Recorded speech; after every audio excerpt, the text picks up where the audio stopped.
What's good, everyone? OJ here, and welcome to my best Nintendo Switch games of 2022. I want to first and foremost say, let's get some honorable mentions out of the way. These games didn't quite make it into my top 15 list for one reason or another, so let's just go ahead and go over those first, then we'll get into the main top 15 here, and that is Tactics Ogre Reborn.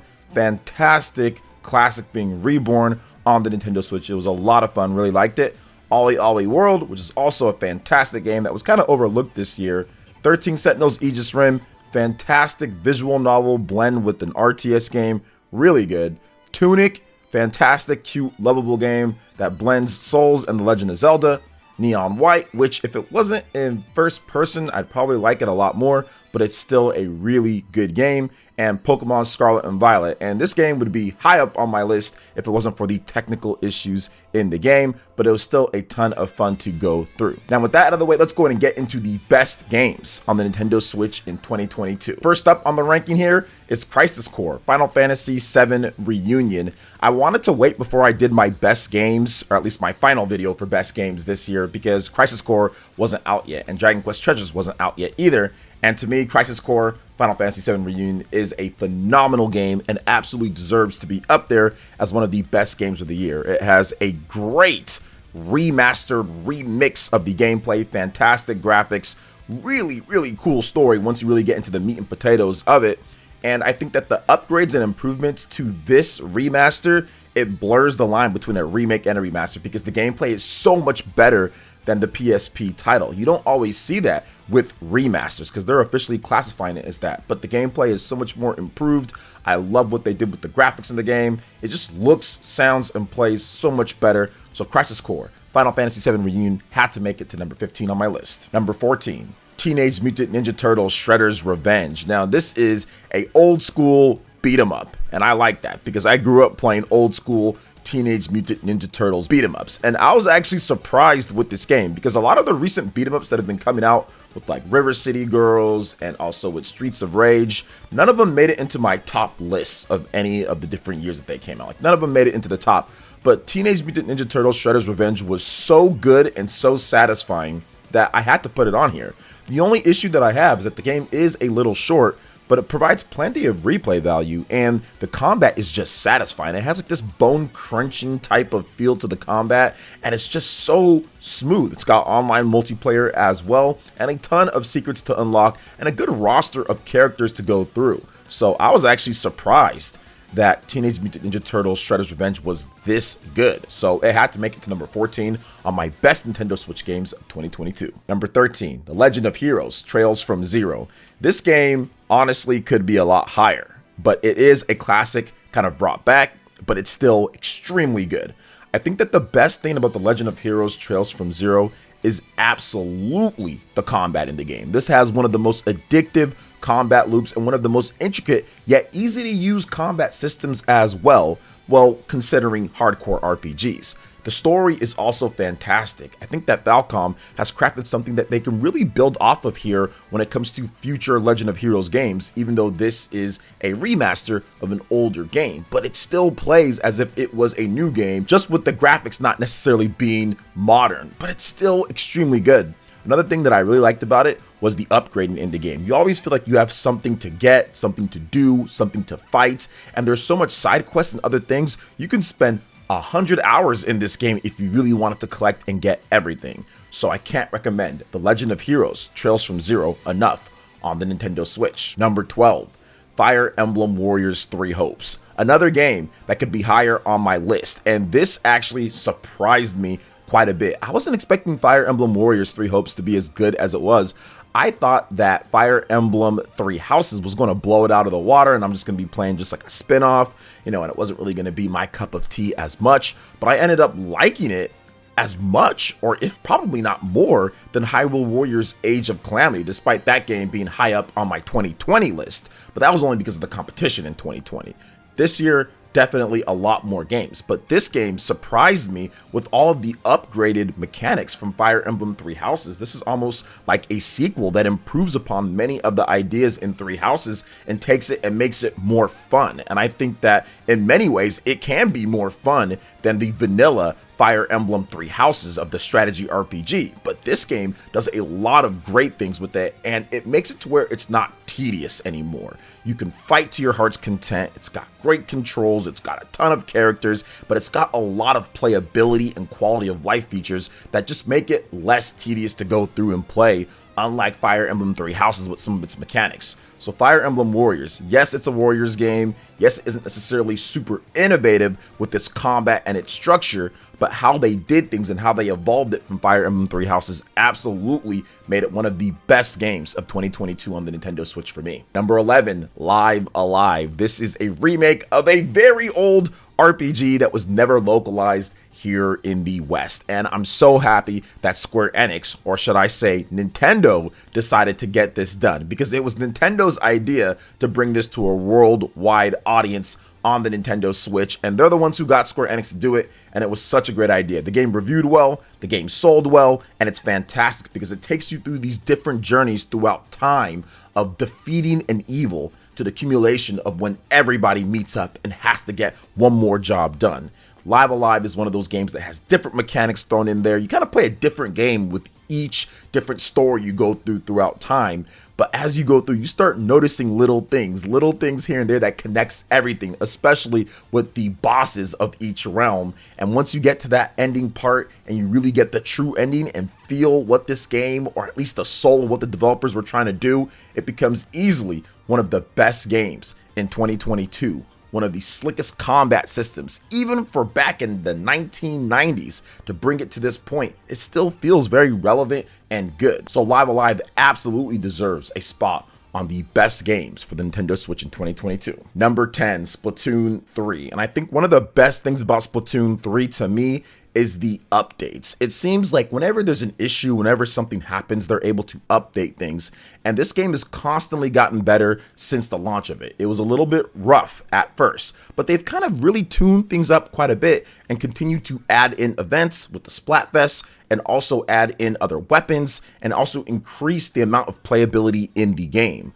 I love what they've done with the rehauled multiplayer focus, to where you can go into the lobby area and now you can see what your friends are doing. You can easily join matches. You can easily get in and out. It's such a better system than what Splatoon 1 and 2 had. That right there alone is enough to beat out those games. But the gameplay is just as smooth and just as polished as ever. Guns feel incredibly satisfying to shoot. There's all sorts of different strategies that you can employ. There's tons of different ways that you can go about how you're going to take down your foes. Obviously, you have all the classic modes that are all built into there as well, so there's plenty to do. And I think that overall, Splatoon 3, with its fantastic single-player campaign, sets a standard for single-player in predominantly multiplayer shooters. This is one of the best campaigns that I've ever played in a multiplayer focused shooter. So that was awesome. And the co-op mode with Salmon Run and what they're doing there is incredible, especially with the big run modes and what they're adding to the game. I think that this game is going to just get better and better and evolve as it goes along. So we're just seeing the genesis of what Splatoon 3 is capable of. In the next 2 years, it's going to be even better than what we're seeing right now, but that's still good enough to make it to my best games of 2022 list. Number 9, Mario plus Rabbids Sparks of Hope. I was actually surprised how much better Sparks of Hope was over the original Mario plus Rabbids.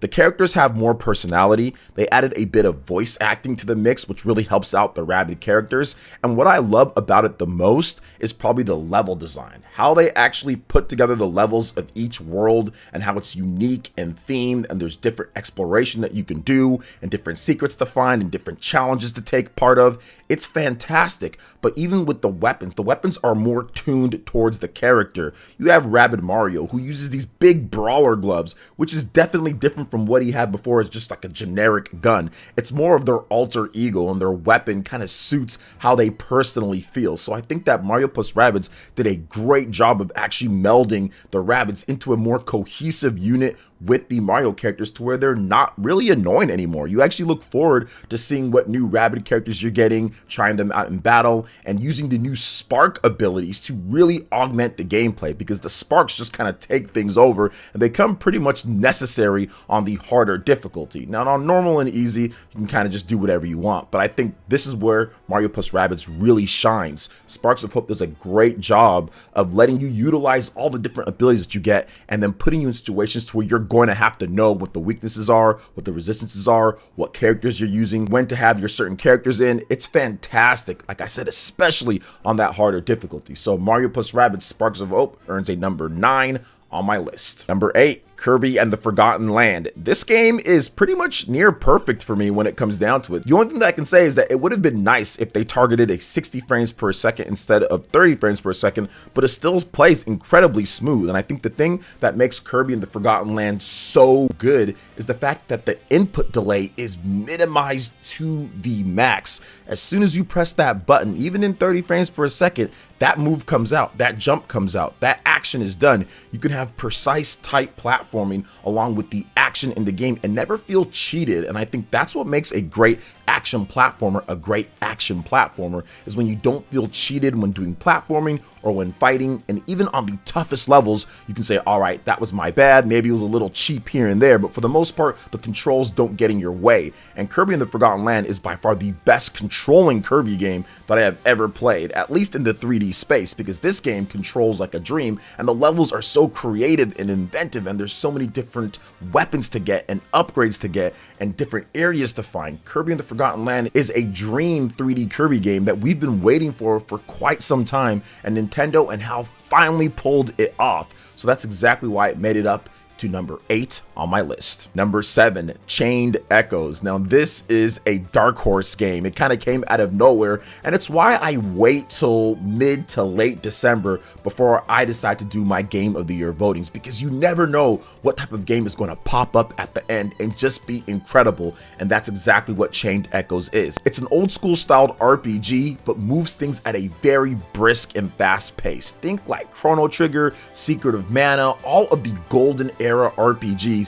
kind of all wrapped up into one, with like Final Fantasy, but then also a just hue of quality of life and new features that make it modern and old school at the same time. Chained Echoes has a really cool overheating system to where you're constantly encouraged to do the smart play and balance out having your overdrive meter, which gets you more abilities, stronger hits, and all sorts of benefits, compared to not being in it, which you're not as powerful, or overheating if you do too much when it comes to your attacks and everything, and you can take more damage and get knocked out quite quickly. The writing in the game is also fantastic, and the graphics, the sprite work is just beautiful. It takes you from different areas and kind of accumulates with all of the heroes meeting together against a common cause in the world. Chained Echoes, 30 to 40 hours of gameplay and only $24.99 at launch. This game is fantastic. I think that it's worth a play for any RPG fan out there, and I had to put it up to number 7 because it really did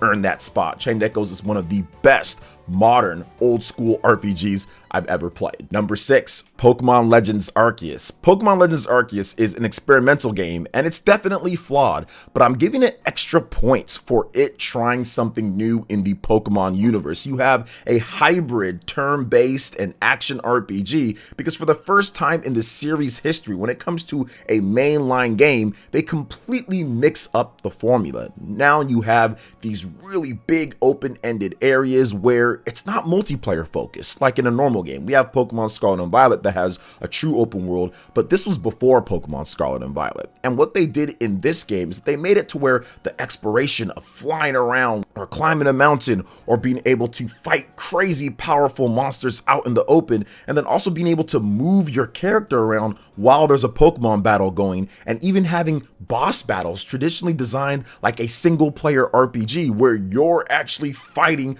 with the Pokemon in question. I think that's really cool and such a mix up for the franchise. This game has so much potential. In my opinion, if they keep going with it and give it a budget and give it some more time and kind of really foster it, they can turn this into an RPG, the quality that we see at the top of the food chain with Xenoblade and with Persona and other games. It has that potential. It just needs more time. It needs a bit more effort, needs a bit more budget, but it can get there. And the ideas that were laid out in Pokemon Legends Arceus is absolutely good enough to make it to number 6 on my list. Number 5, NieR Automata, the end of YoRHa edition. Yes, this game is quite old. It came out a number of years ago on different platforms, but it's still one of the best games on the Nintendo Switch released this year. NieR Automata, the end of YoRHa edition, is a delight to play, whether you're playing it in portable mode or also docked as well. The game holds up very favorably compared to the PS4 version of the game. Now, it's still not as fast with the frame rate or looks as good with the resolution, but it still is a miracle port on the system, or impossible port as people like to call it. NieR Automata has one of the best action RPG systems out there, but it has this unique thing of changing genres mid-play. Sometimes you're doing some 2D shooting or you're doing some over-the-head old school stuff. Then you have the traditional third-person combat as well that you would see in an action RPG, anything modern at least. So I think it was really cool how they mixed it up. But I think one of the true things that makes this game so great is the story and the multiple endings and the replay value. You're gonna get a kick out of this game. It's gonna put you through a trip of emotions ranging from all over the place. And you combine that with everything else that I said, it was easy to put NieR Automata, the end of YoRHa edition, as the number 5 game on my list. Number 4, Persona 5 Royal. Persona 5 Royal is everything that you would want in a modern RPG all wrapped up. Now, this game is from 2016/2017, and I guess 2020 if you're counting the Royal Edition with the new content, but the original game was from back then. But it's still incredible on the Nintendo Switch, and one of the biggest problems, to me at least, with these SMT games has been alleviated on the Nintendo Switch version, and that is being able to play the game in a portable state. Considering how this game operates, I think that having a portable version of the game is absolutely incredible and really adds to the experience. It really makes it a game that'll let you get through all of the 100+ hours of content. Heck, I already spent 100 hours plus in the base version of the game, and with the Royal content, it gets even longer. So having that ability to be able to do demon fusion, to have the excellent side quests and all the different things that you can do with social links and the combat in this game anywhere that you want, and being able to have the time to do it if you're somewhere else or if you're lying down in bed or whatever is fantastic for this game. And it's still just the great Persona game that we've played before if you played it on PS4 or if you played on any other system, but it's just awesome in terms of how they converted it, and it's an incredible port too. It's not laggy or glitchy, and it looks good enough as well with the visual quality of the game. Persona 5 Royal is an RPG that can't be missed. It doesn't matter what platform it's on, you should definitely play it. But if you're looking for a fantastic RPG on the Nintendo Switch, and easily one of the best RPGs ever made, Persona 5 Royal is that, and that's exactly why it made it to number 4 on my list. Number 3, Bayonetta 3. Bayonetta, to me, is one of those games that every time that I play the game and I see different things in there, when I was playing Bayonetta 3, I was like, oh my gosh, the different things they do with that, the huge set pieces.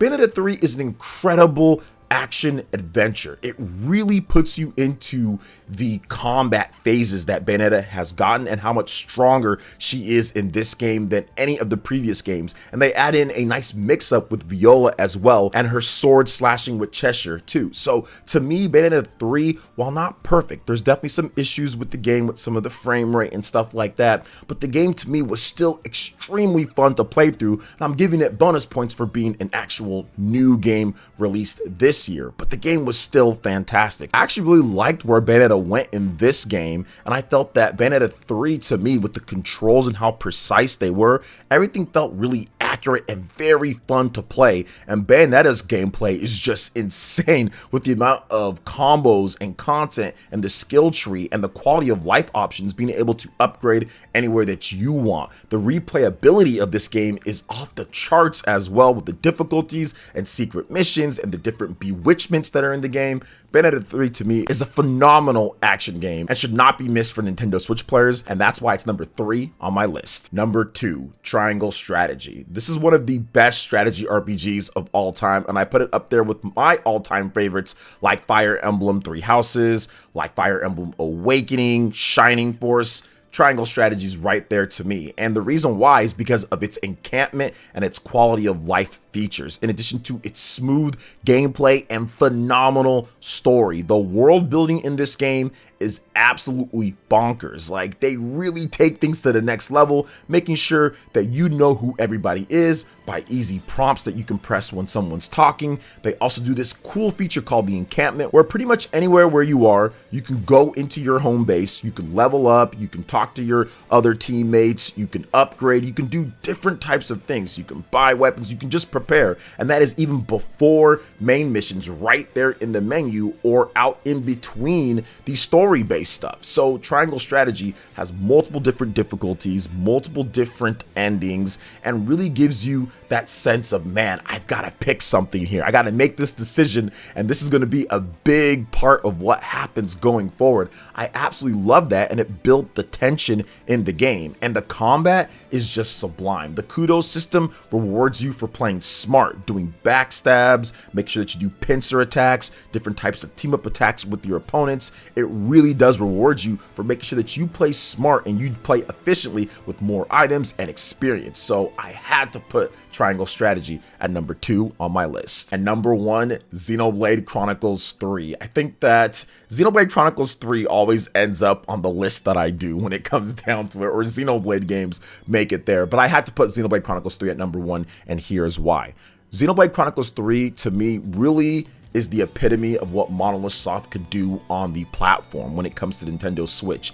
It's got a huge open world. It's got really good visual quality. Some people felt that they couldn't get it any better than what they had with Xenoblade Chronicles 2, but they were able to improve it dramatically. The frame rate holds up as well, but the gameplay is even better, and the story is even maybe better than the gameplay. And the gameplay is absolutely incredible. Some of the new ground that this game broke on the Switch was not talked about enough. Being a true open world RPG with up to 6 characters that you're controlling on screen at any time to where you can switch, then also another character that you can bring in as support. On top of that, with all the different enemies that are on screen fighting at the same time, it's insane how they're able to get this game to look and run and play the way that it does on the Nintendo Switch. But let's talk about the story as well, because the story is incredible. They do so many twists and turns, and by the end of it, you're like, this is peak. This is peak fiction. This is a peak experience when it comes to story, and masterfully weaving in the different Xenoblade games all to make it make sense in this game was just something that only somebody truly talented can do. So to me, with the combat and what they did to change that up with the different classes that you can pick, also combined with everything else that I discussed here, it makes Xenoblade Chronicles 3 the best game for me this year. And I absolutely loved the Uroburos transformations. Those were really cool too, and added in a new layer to Xenoblade gameplay that we haven't really seen before with transformations like that. So that was also awesome. Xenoblade Chronicles 3 to me just really hit every single chord when it comes to music, when it comes to gameplay, story, presentation. To me, it's the best on the Nintendo Switch. So that's why it's number 1 in my top 15 best Nintendo Switch games of 2022. So what are your thoughts on my list here? What games do you feel should have made it into the top list? Let me know in the comment section below. All right, guys, that wraps it up for this video here. Thank you so much for watching. I do appreciate it. Please make sure you hit that like button, subscribe if you're someone new, click that notification bell. We will see you for the next video. Peace.